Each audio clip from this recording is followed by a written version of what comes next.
ஸ்ரீ அகிலாண்ட கோடி பிரம்மாண்ட நாயகியாய் ஊத்துக்காட்டில் பதியமர்ந்துள்ள அருள்மிகு தேவி ஸ்ரீ எல்லம்மனின் ஸ்தல வரலாறு. தொண்டை மண்டல பகுதியை ஆண்ட விஜயநகர மன்னரான கிருஷ்ணதேவராயர் வேட்டைக்காக காட்டுக்கு தனது நாயுடன் சென்றார். வெகு நேரம் வேட்டையாடிய களைப்பில் ஒருவித நாவறட்சி ஏற்பட்டு நீர்நிலையை தேடினார். எங்கு தேடியும் நீர்நிலை காணாததால் ஒருவித மயக்கத்தோடு மரத்தில் சாய்ந்து அமர்ந்தார். மன்னர் மயக்கத்தில் இருப்பதை குறிப்பறிந்த நாய் மன்னருக்காக தண்ணீர் தடாகம் தேடி அலைந்து தொலைவில் ஒரு நீர்நிலையை கண்டு அதில் தன் உடலை நனைத்துக் கொண்டு மன்னரிடம் ஓடி சென்று அவரை உரசியபடி குறைத்தது. மன்னர் விழித்தெழுந்ததும் நாயின் உடலை பார்த்து அருகில் நீர்நிலை இருப்பதை உணர்ந்தார். பின்னர் நாய் வழிகாட்ட அதன் பின்னே சென்றார். தடாகத்தை கண்டதும் மகிழ்ச்சியில் அதில் இறங்கினார். அப்போது அதில் எலுமிச்சை பழம் மிதந்து வந்தது. அதை பார்த்து கொண்டிருந்த போது பேரிரைச்சலோடு கற்சிலை ஒன்று நீர்நிலையில் இருந்து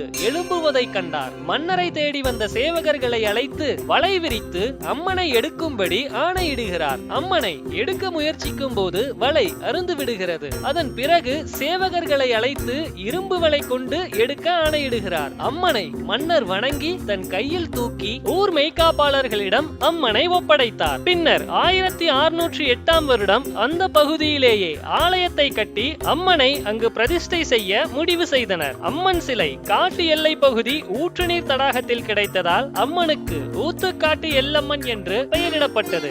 இன்றும் அதே சந்ததியை சேர்ந்தவர்கள் அம்மனுக்கு தொடர்ந்து வளர்ச்சி பணிகளும் சேவைகளும் செய்து வருகின்றார்கள். 400 ஆண்டுகளுக்கு மேல் அம்மன் மக்களுக்கு அருள்பாலித்தும் கேட்கும் வரங்களை அள்ளி கொடுத்தும் வருகிறார். அனைவரும் வருக, அம்மன் அருள் பெறுக.